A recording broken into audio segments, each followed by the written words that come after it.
Have you ever let someone's words ruin your entire day?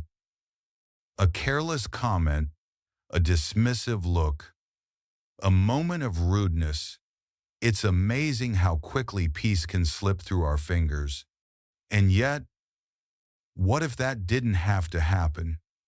What if you could move through the world still, steady, untouchable?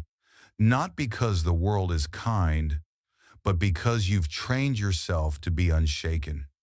That kind of peace, my friend, is not a fantasy. It is a skill. And it begins with one simple truth. No one has the power to control your emotions unless you give them that power. In this quiet moment we share now, I want to walk with you through 10 timeless lessons, lessons rooted in Stoic thought, drawn from the wisdom of Marcus Aurelius, Epictetus, and Seneca, designed to help you reclaim your power, protect your peace, and stop reacting to life like a leaf in the wind. These lessons won't ask you to become cold or distant, nor will they tell you to suppress your feelings or pretend that pain doesn't exist. This isn't about pretending, it's about remembering. Remembering that between what happens and how you respond, there is a space. And in that space lies your strength. Let's begin where it all starts. Your reactions. Understand this, your reactions are always your choice. Imagine you're enjoying a quiet morning. Maybe the sun is peeking through the window, coffee warm in your hand, your breath unhurried. Then someone says something rude, sharp, unnecessary. The moment pierces your calm like a pebble dropped in still water. And just like that, the ripples begin. But the truth is, they didn't. You did. Because your emotions are your responsibility, not theirs, not anyone's. You gave them the power to affect you, but you can take it back. Epictetus taught us that we are disturbed not by events, but by our thoughts about them. Picture it this way. You're wearing noise-canceling headphones on a crowded street.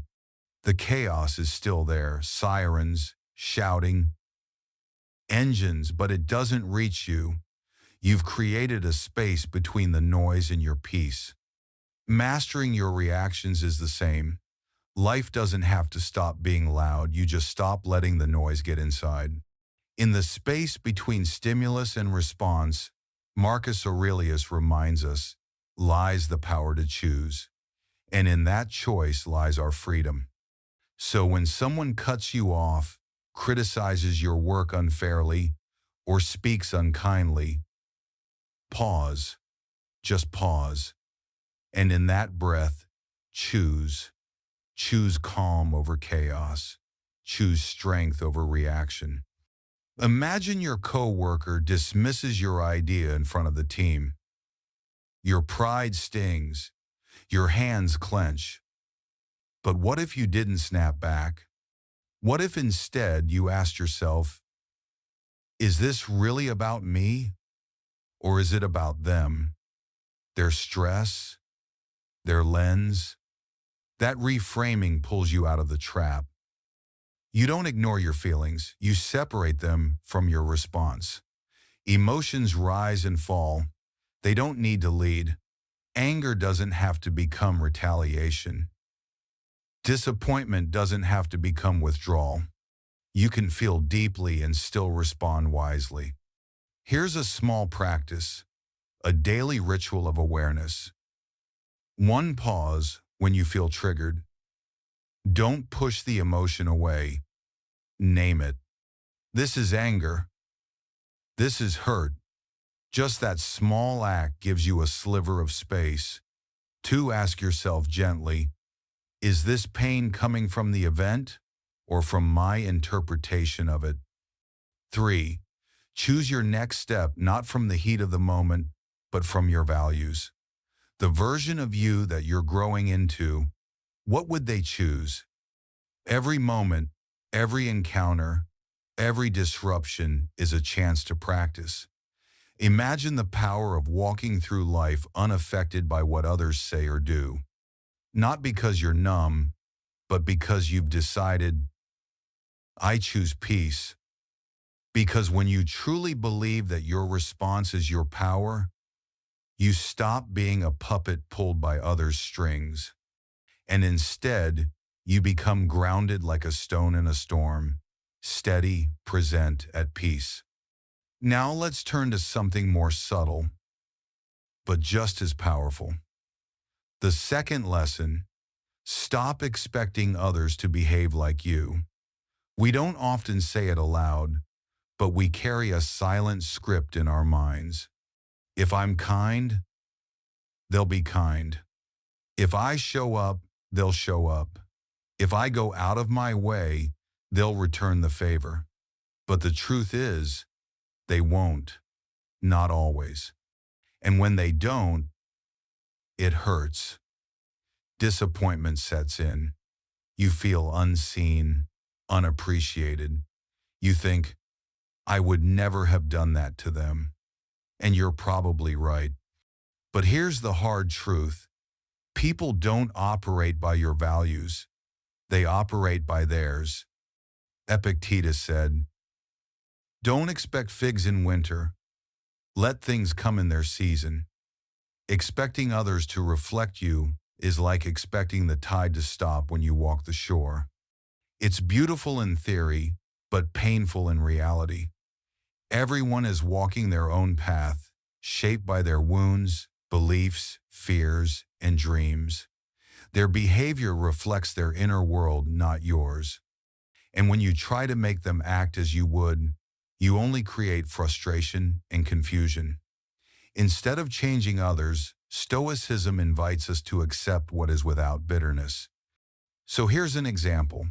Imagine a colleague interrupts you constantly in meetings. You've hinted, you've waited. But what if you let go of the expectation that they'll stop? What if instead you recognized, this is their pattern, not my responsibility? That act of releasing expectation isn't giving up. It's gaining freedom. Seneca once said, the less we expect, the richer we become. Expectations are weights we tie to others and then blame them for carrying badly. When we untie those knots, we breathe easier. We see people more clearly, not as who we want them to be, but as who they are. Here's how you begin to practice this. 1. Notice when you're disappointed. Then ask, what did I expect them to do? 2. Examine that expectation. Was it fair? Was it yours or theirs? 3. Let go. Don't lower your standards, but stop demanding that others live by them. You're not abandoning your values, you're just stopping the habit of placing them on people who never agreed to carry them. When you stop expecting others to think, feel, act, or care like you begin to reclaim all the energy you once spent waiting for them to get it. And with that energy, you can build boundaries, foster peace, and choose connection without control. Because people are not who we wish they were. They are who they are. And that's okay. You don't need them to change to be at peace. You just need to stop tying your peace to their behavior. So the next time someone lets you down, pause, breathe, whisper silently. They're acting from their nature, not mine. There comes a point in your inner journey when you begin to realize not every battle is worth fighting. Some disagreements, no matter how tempting they seem, are not invitations to assert your intelligence, but opportunities to choose peace. Have you ever felt that pull, that need to prove you're right, to be heard, to win? It's subtle, yet powerful. You feel your pulse quicken, your voice ready to leap, all in the name of defending your truth. We've all been there. clinging to our perspective as if letting go would mean losing something essential. But let's ask something deeper. What if being wrong wasn't a threat? What if being misunderstood didn't actually take anything away from you? Epictetus once asked, "Is it possible to be invincible?" Yes, if you never enter a contest in which victory is not under your control. The truth is, the compulsive need to win every argument often comes not from clarity, but from insecurity, as if being wrong somehow diminishes our worth. But here's the freedom Stoicism offers: the ability to disengage, to say quietly within, "This is not where I spend my energy today." You might be accused of something unfair, or find yourself cornered by someone's opinion that doesn't reflect reality. And your first instinct is to defend, to set the record straight. But what would change really if they remained unconvinced? Would your life improve? Would your inner calm return?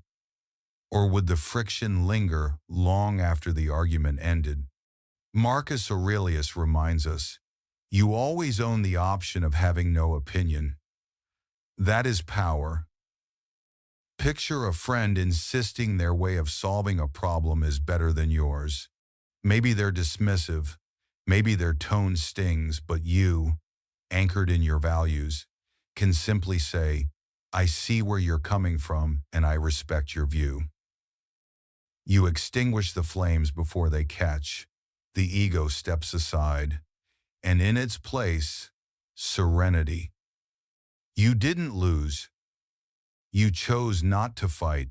And let's be clear, letting go of the need to be right does not mean surrendering your principles or silencing your truth. It means knowing the difference between asserting what matters and chasing validation. Seneca said, "The greatest remedy for anger is delay. Delay, not silence. Space, not suppression." Here's how to start living from this space. First, pause before replying when you feel that familiar urge to argue. Let the pause be long enough to ask, "Is this truly worth my time, my energy, my calm?" Second, seek understanding, not control. Curiosity can de-escalate nearly any confrontation. And third, pick your battles with wisdom. Not every disagreement is worthy of your voice. Not every moment is meant to be corrected. Over time, you'll feel the lightness that comes with not needing to win. The inner calm of no longer fighting to be right. When you choose peace over pride, a new form of strength emerges. You begin to walk through conflict with steadiness, and even when others try to provoke, you remain untangled. Your power is not in winning the argument. Your power is in walking away when the cost is your clarity. So the next time you feel your heart racing, your words preparing to launch, pause and ask yourself, will being right make me whole? Or will being calm keep me free? There's another kind of battle, quieter but equally destructive, the one we fight within ourselves when we let others' words shape our sense of worth. Imagine sharing an idea you care deeply about, something close to your heart, and someone responds with a cold, dismissive comment, just a few careless words, and your confidence shatters. Why does this happen? Because we've been conditioned to seek validation in the reflections of others. But Stoicism reminds us our worth is not something that floats in someone else's perception. It is internal. It is unshakable. Epictetus taught, "If you want to improve, be content to be thought foolish and stupid." That sounds harsh, but it is freeing. It invites us to build a self not based on praise or criticism, but on principles. Your value is not found in a compliment, nor is it lost in a harsh word. When we allow someone's opinion, whether spoken out of carelessness or cruelty, to define our identity, we hand over the keys to our peace. But you can choose differently. You can hear the comment and let it pass through like wind across water. Consider this. A coworker critiques your work not to help you, but to belittle you. The old reflex might be to defend, to explain, to justify. But what if instead you said silently, "Their words reflect their state, not my worth"? In doing so, you shift from reaction to resilience. Marcus Aurelius captured this perfectly. We love ourselves more than other people, but care more about their opinion than our own.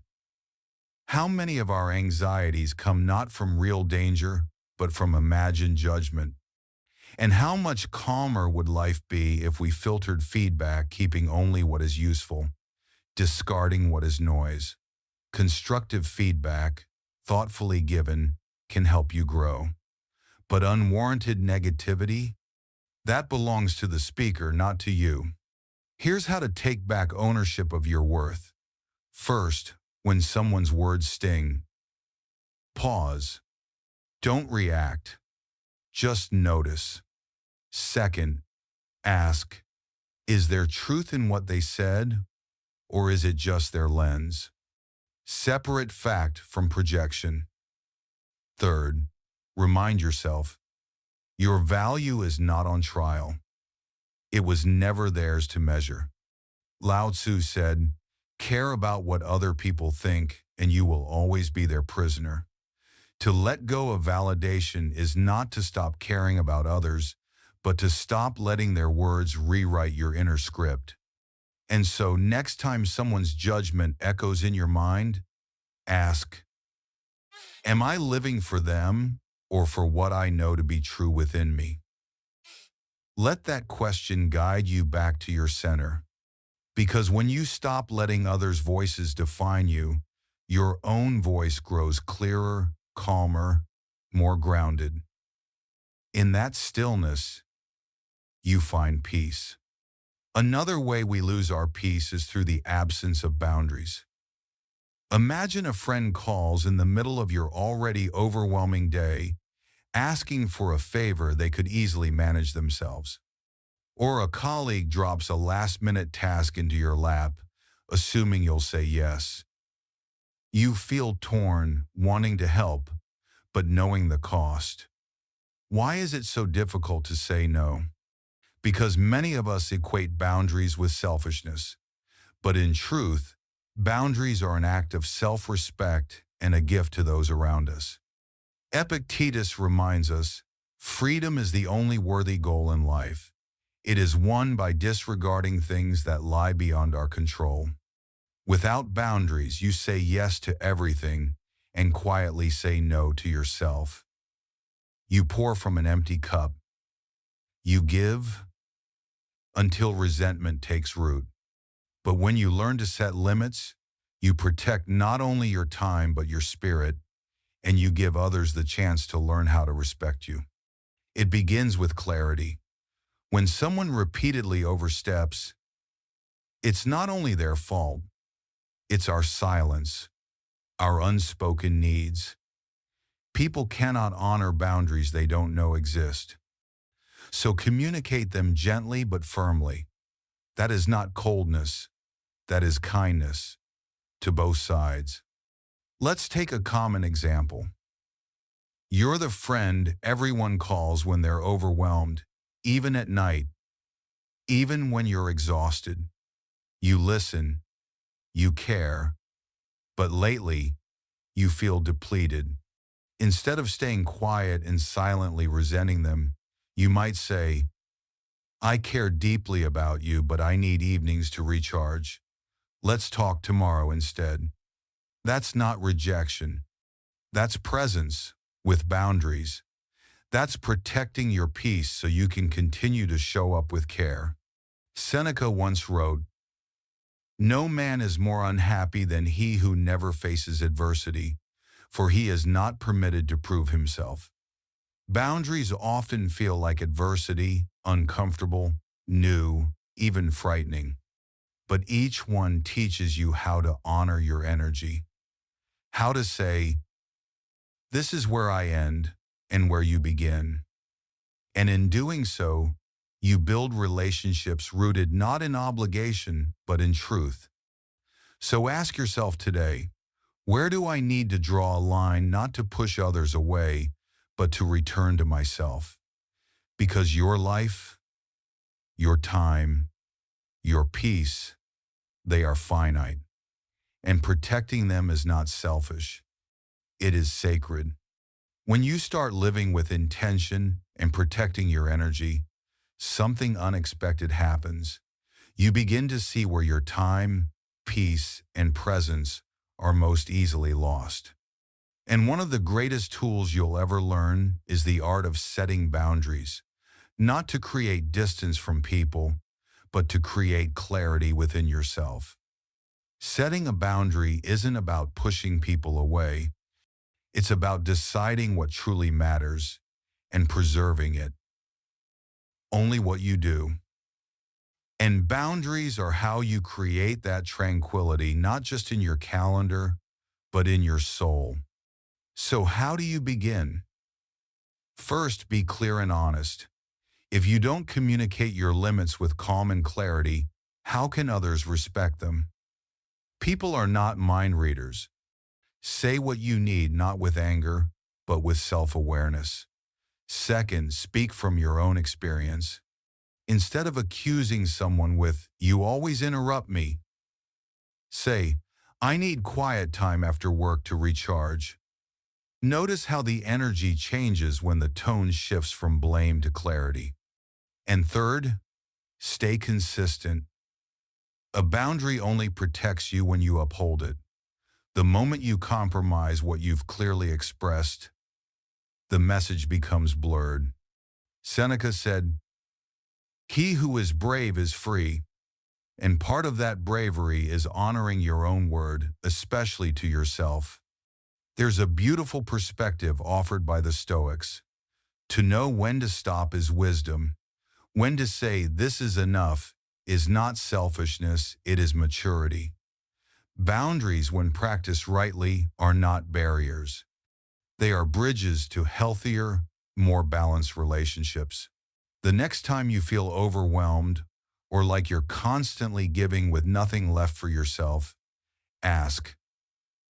Boundaries are how you free yourself from silent expectations and unspoken frustration. And when you learn to say no with grace, you're actually saying yes to something else, your clarity, your time, your inner space to breathe. As you begin to live this way, you'll feel lighter, more centered, and more in control. Because when you protect your peace, you give the best version of yourself to the world. Now let's move to something even more subtle but just as transformative.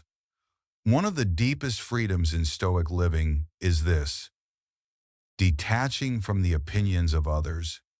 Think about it. Have you ever shared an idea you loved, only to be met with silence, or worse, judgment? That sting of disappointment is real. You were proud of what you shared, but suddenly, doubt floods in. Why does one comment hold so much power? The truth is, we've spent years, maybe a lifetime, linking our worth to how others perceive us. But as Epictetus reminded us, if you want to improve, be content to be thought foolish and stupid. Let that sink in. The path to growth, real, soul-level growth, often looks strange to those who've never taken it. Everyone sees the world through their own lens, colored by their wounds, their hopes, their fears. So when someone critiques you, pause before absorbing it. Ask yourself, is this about me or is this about them? Often, their reaction tells you more about their values than about your worth. Your value isn't up for debate. It isn't something floating in public opinion. It's something rooted deep inside beneath what changes, beyond what they see.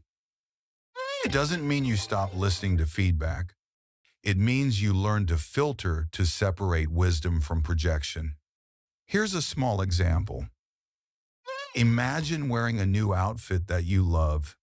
It makes you feel alive, authentic, and someone makes a flippant remark. Interesting choice. You feel the hit, but pause.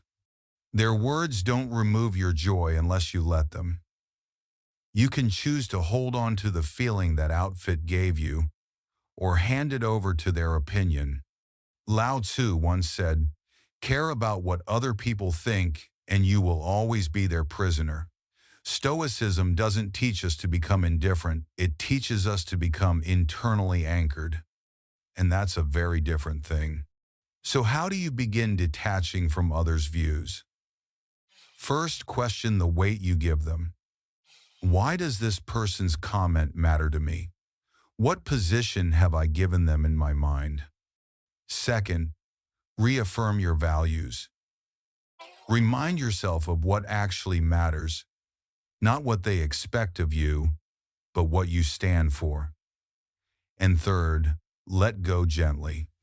When criticism arises, let it pass like leaves floating down a river, seen, but not held. Some opinions will nourish you. Others will try to define you. You don't need to accept both. Think of it this way. People can throw stones, but you decide whether to carry them. Because the more you detach from public perception, the more you align with your own purpose. And the next time someone's words pierce your confidence, just pause and whisper, "I live for truth, not applause." Your peace, your purpose, they are far too precious to be shaped by passing opinions. Now there's another tool the Stoics held in quiet reverence, one that feels radical in a world obsessed with reaction. Silence. When someone hurts us, provokes us, or tries to draw us into conflict, our instinct is to speak, not out of fear, but out of strength. Silence is not weakness. It is choice. It is restraint used with purpose. Marcus Aurelius wrote, "The best answer to anger is silence." Why? Because anger thrives on attention. It grows louder when fed. But silence starves it. Silence interrupts the cycle. It returns you to your center. Picture a heated conversation. Someone throws a cutting remark meant to disarm you. Your chest tightens. Your throat prepares a reply. But you stop, you breathe, and say nothing. You've just denied them the reaction they came for. You've kept your energy, your dignity, and your peace. Silence speaks, not in volume, but in clarity. It says, "You do not own my response."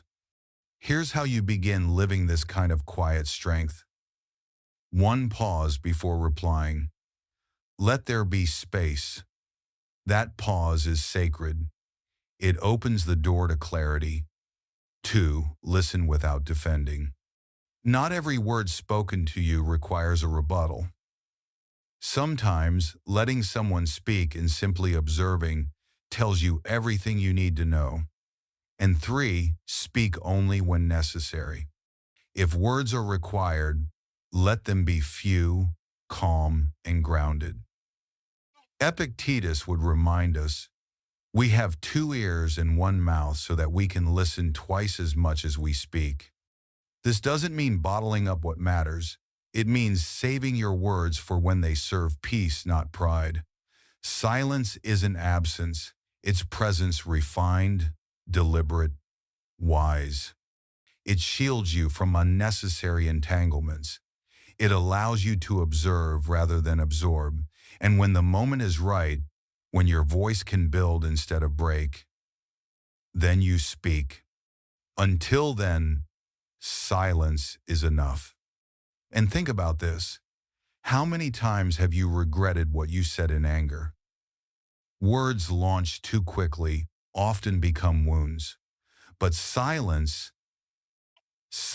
gives you the gift of reconsideration, of realignment, of peace. So the next time someone pushes you, provokes you, or tries to pull you into their storm, pause. Ask, will this response serve the moment or only my ego? And if it's the latter, let the silence speak for you.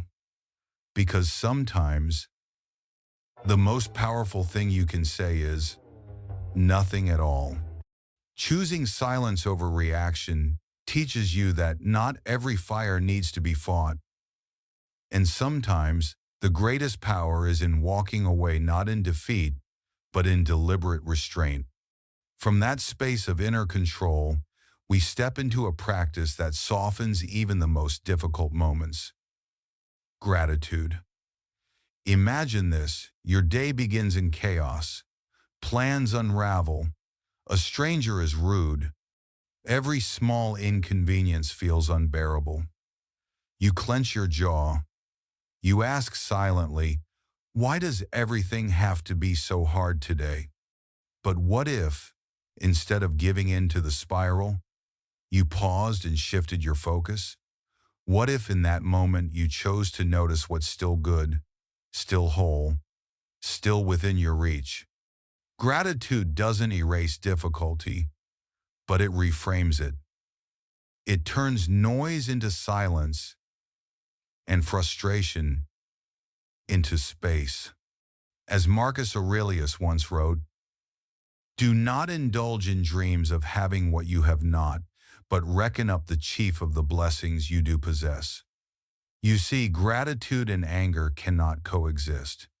The moment you call something precious to mind, your grip on anger loosens. Gratitude resets your state not by denying what's wrong, but by remembering what's right. Like a gentle hand on your shoulder, it brings you back to the present. Picture yourself stuck in traffic, running late to something important. The noise outside is matched only by the storm inside.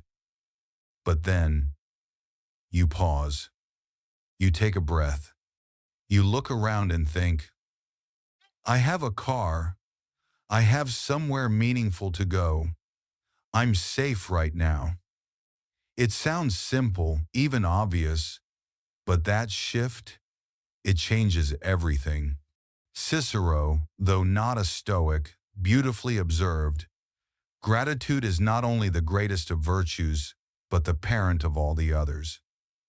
And the Stoics would agree, gratitude builds resilience, it nurtures patience, it anchors us in what matters.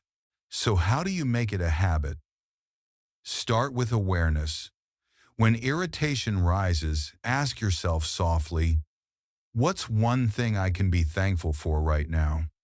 It might be breath, shelter, a moment of quiet. Then, each evening, take a moment and write down 3 things that went well. They don't need to be grand. Often the small things, a kind smile, a warm drink, a sentence that stayed with you, carry the most weight. And when challenges come, ask not just, why me? But also, what can I learn? Gratitude helps us reframe even hurtful moments.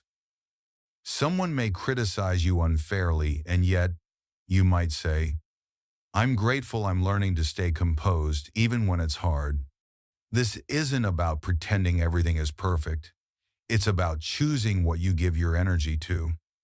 A teaching from the East reminds us, if we didn't learn a lot today, at least we learned a little.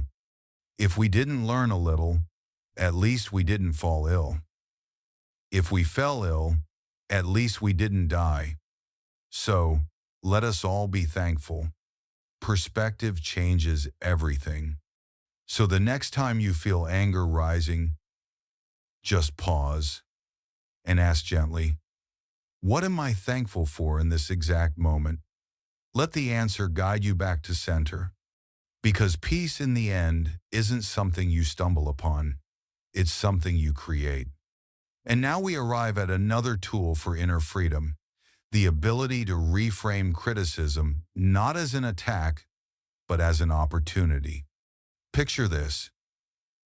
You've just shared something close to your heart, an idea, a piece of work, a vulnerable thought, and someone immediately tears it down.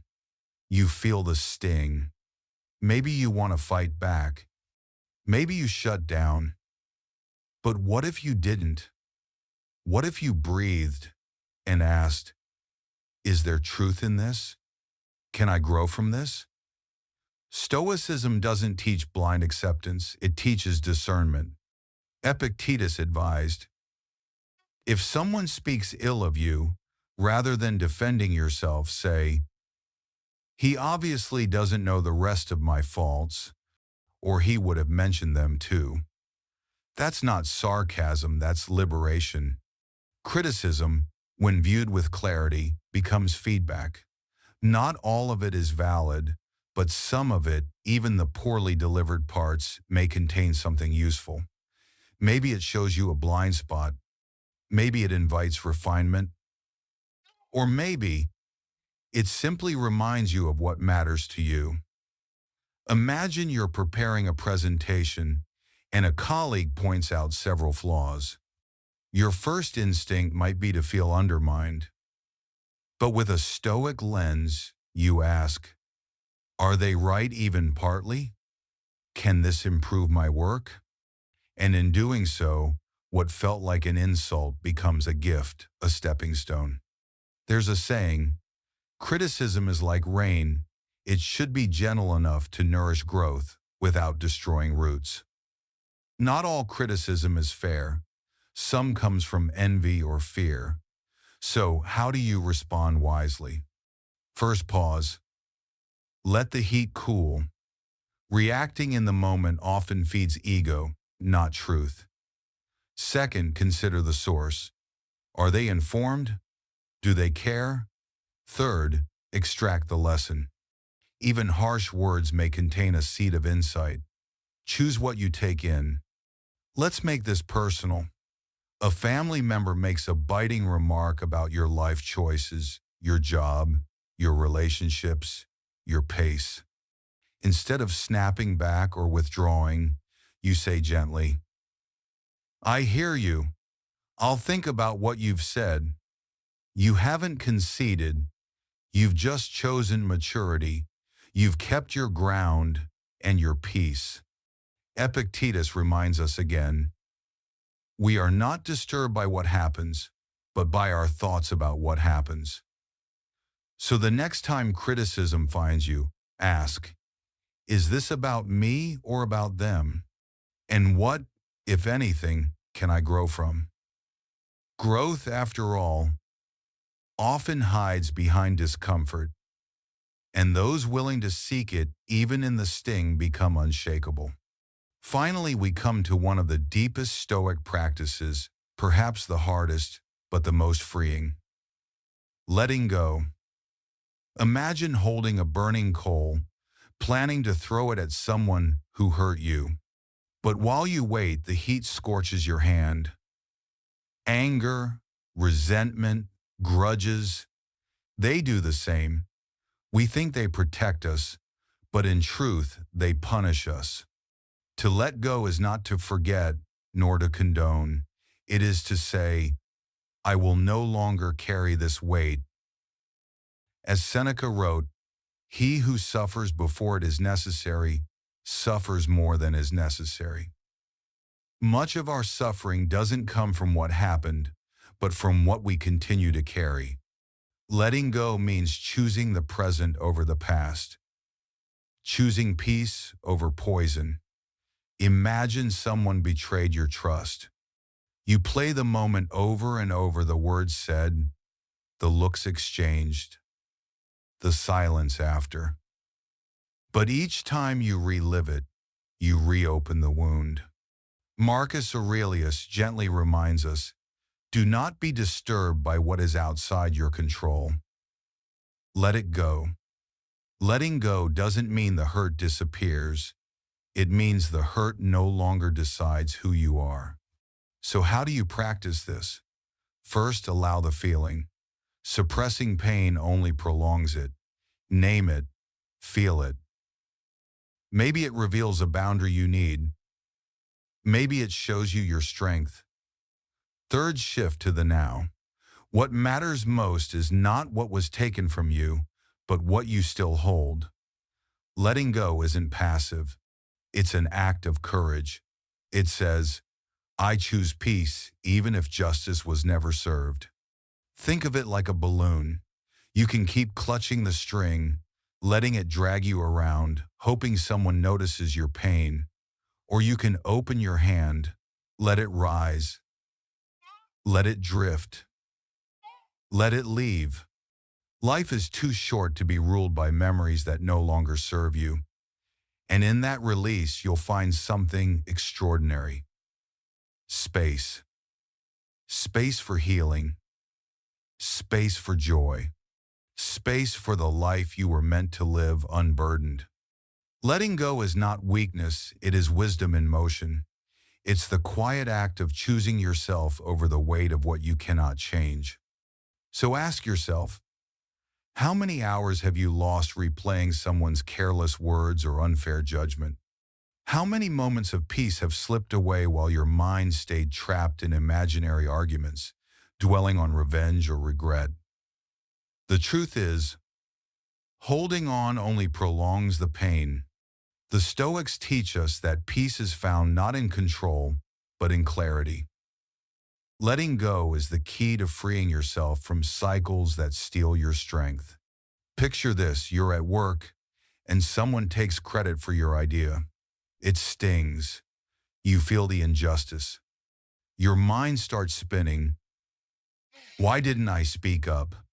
Should I confront them? What will others think? But what if you paused and let it go? Not because it wasn't wrong, but because your energy is too precious to waste on what you can't rewrite. By releasing the need for recognition in that moment, you protect your peace. You shift your focus to what truly matters, your growth, your integrity, your future opportunities, not fleeting praise.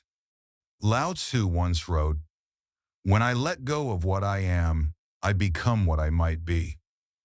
Letting go isn't only about releasing anger. It's also about loosening your grip on perfectionism, the fear of failure, and the illusion of control. It's about softening into life as it is, unpredictable, imperfect, and yet still rich with possibility. It's learning to trust that who you are becoming matters more than what you were denied. So how do you begin? First, acknowledge your emotions. Don't bury them. Don't shame them. Just name them gently. Anger, hurt, disappointment. You're human, and that's okay. Second, reframe the situation. Ask, what is this moment trying to teach me? How can I become wiser, stronger, more centered through this? Every challenge has something to offer. And third, bring yourself back to the present. Letting go isn't a gift you give someone else. It's a gift you give yourself. You stop feeding the past and you feed your now. Think of it like holding a balloon. The longer you grip it, the tighter your hand becomes, the more tension you carry. But the moment you release, it lifts. You feel lighter, clearer. Marcus Aurelius reminds us with calm certainty, do not be disturbed by what is outside your power. Let it go, and you will find peace. Letting go doesn't mean you approve of injustice. It means you choose where your power goes. And you choose to invest it in the present, in what you can shape, heal, build, and love. So the next time you feel resentment tightening in your chest, just pause. Ask softly, Is this worth my peace? Then ask again, what would my life feel like if I let this go? Let that question guide you. Because true strength isn't found in clinging tighter, it's found in knowing when to release. And now, you hold within you 10 timeless Stoic Lessons tools for protecting your peace and mastering your emotional world. These are not just ideas, they are practices, ways of seeing, ways of being. You now know how to pause before reacting, how to guard your energy, how to stop seeking validation, how to let go of the things and people that pull you away from your center. Remember, the goal isn't to suppress your feelings or pretend you're invincible. It's to respond to life with clarity, not chaos. To move through the world with calm strength no matter what storms rise around you. Emotional mastery isn't about changing the world. It's about changing your response to it. And that power is entirely yours. So as you continue forward, carry these practices close. Return to them. Refine them. Make them your own. Each time you choose patience over impulse, each time you respond with silence, grace, or gratitude, you strengthen your inner fortress. You become a little more unshakable, a little more free. If this video has brought you clarity, peace, or even just one deep breath, don't keep it to yourself. Share it with someone who may need that same moment of calm. And if you have your own way of staying grounded, a stoic thought, a personal insight, a daily ritual, I'd love to hear it. Drop a comment below. Let's grow through this together. And of course, if you haven't already, subscribe to The Stoic Room. Like this video if it helped you breathe a little easier. And explore our playlist, Stoic Wisdom, Mastering Emotions and Inner Strength, filled with more tools to help you live deliberately, calmly, and deeply. Let's take one last breath together. And remember, you are not your anger. You are not other people's words. You are not your past. You are your choices. You are your peace. You are your presence in this moment. Stay calm, stay strong, and stay still in every storm. From the Stoic Room, be calm, be strong, be still.